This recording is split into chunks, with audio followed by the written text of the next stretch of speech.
अब बात करते हैं मथुरा की। मथुरा में श्री कृष्ण जन्मभूमि विवाद मामले से जुड़े मुकदमे का ब्यूरो अब तक न मिलने पर सुप्रीम कोर्ट ने सख्त रुख अपना लिया है। सुप्रीम कोर्ट के 2 जजों की बेंच ने मामला इलाहाबाद हाई कोर्ट के चीफ जस्टिस के संज्ञान में लाने का आदेश दिया है। साथ ही बेंच ने हाई कोर्ट के रजिस्ट्रार को भी अगली सुनवाई में व्यक्तिगत रूप से पेश होने को कहा है। मामले में अगली सुनवाई 30 अक्टूबर को होगी। इलाहाबाद हाई कोर्ट ने श्री कृष्ण जन्मभूमि विवाद से जुड़े सभी मुकदमे अपने पास ट्रांसफर कर लिए हैं। मथुरा की शाही ईदगाह मस्जिद कमेटी ने इसका विरोध भी किया है और सुप्रीम कोर्ट का रुख किया है। वहीं हमारे सहयोगी ने इस पूरे मामले पर श्री कृष्ण जन्मभूमि शाही ईदगाह विवाद को लेकर हिंदू पक्ष दिनेश शर्मा से खास बातचीत की। देखिए हमारे सहयोगी की ये खास बात। मथुरा कृष्ण जन्मभूमि शाही ईदगाह विवाद अब मथुरा से दिल्ली तक पहुंच गया है। आज सुप्रीम कोर्ट में उसकी सुनवाई होनी थी और आज सुनवाई हुई है और साथ ही साथ आज क्या कुछ सुप्रीम कोर्ट में रहा और क्या कुछ कहा वहां सुप्रीम कोर्ट में सुनवाई हुई, सुनवाई के दौरान क्या कुछ रहा हम जानते हैं। हमारे साथ में मौजूद हैं कृष्ण जन्मभूमि संघर्ष न्यास के राष्ट्रीय अध्यक्ष दिनेश शर्मा जी। जी शर्मा जी, आपका स्वागत है। क्या कहना चाहेंगे, आज क्या कुछ सुप्रीम कोर्ट में आज रहा? धन्यवाद ऋषभ जी, आपका भी स्वागत है। आपके चैनल की समस्त टीम को बहुत बहुत धन्यवाद, बधाई।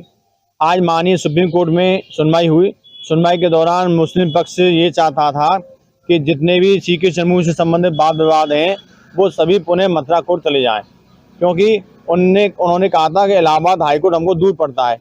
माननीय न्यायालय ने उच्च न्यायालय इलाहाबाद के रजिस्ट्रार साहब को तलब किया है और एक उन्होंने कहा है कि जितने भी सीखे जम्मू से संबंधित केस की फाइल हैं उन सभी फाइलों को लेकर दिल्ली सुप्रीम कोर्ट आए और 30 अक्टूबर को उन पर सुनवाई होगी। मुस्लिम पक्ष हमेशा से ये चाहता रहा है कि जितने भी यहाँ मथुरा सीखे जम्मू के केस है वो मथुरा में चलें, लेकिन हिंदू पक्ष चाहता है कि या तो इलाहाबाद उच्च न्यायालय में वो केस चलें या सुप्रीम कोर्ट दिल्ली में चलें, क्योंकि यहाँ मुस्लिम पक्ष बार बार न्यायालय पर दबाव बनाता है।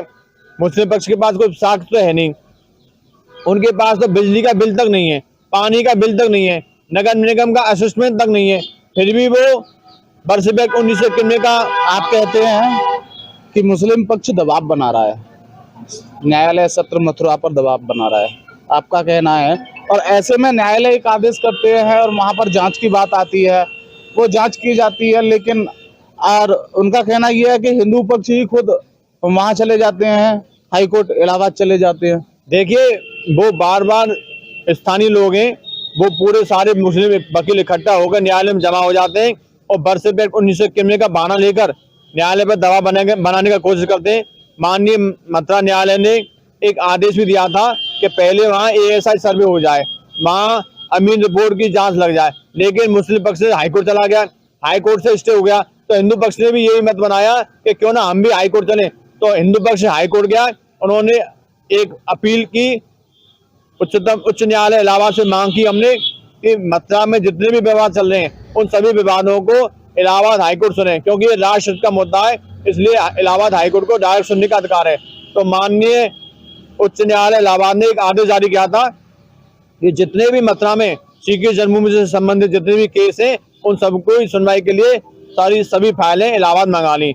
अब मुस्लिम पक्ष सुप्रीम कोर्ट चला गया, क्योंकि इलाहाबाद हाईकोर्ट में उसकी सुनवाई का कोई फर्क नहीं पड़ा, क्योंकि मुस्लिम पक्ष के पास साक्ष्य नहीं है। अब सुप्रीम कोर्ट ने भी एक आदेश जारी किया है इलाहाबाद रजिस्ट्रार के लिए कि जितने भी मुकदमा है उन सब की फाइलों को आप दिल्ली सुप्रीम कोर्ट लाएं और इस पर 30 अक्टूबर को सुनवाई होगी।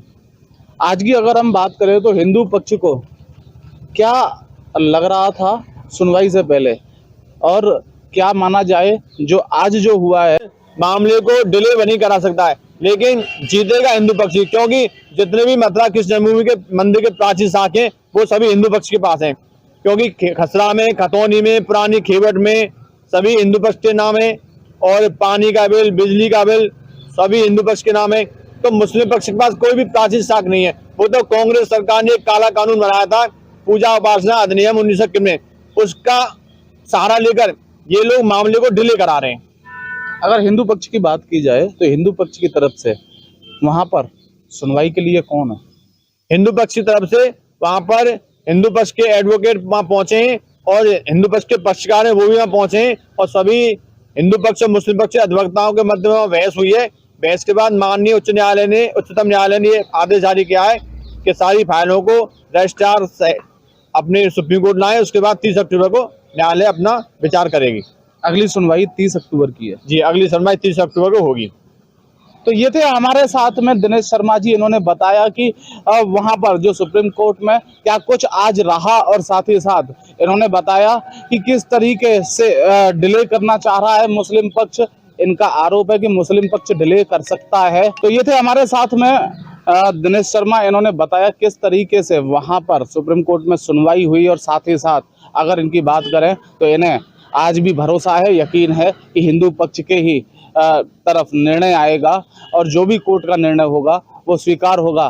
दरअसल अब अगर कृष्ण जन्मभूमि शाही ईदगाह विवाद की बात करें तो अब मथुरा से लेकर इलाहाबाद, और इलाहाबाद से अब दिल्ली पहुंच चुका है। देखना होगा कि अब ये फैसला किसकी ओर जाता है। मथुरा से TV7 भारत के लिए ऋषभ कौशिक।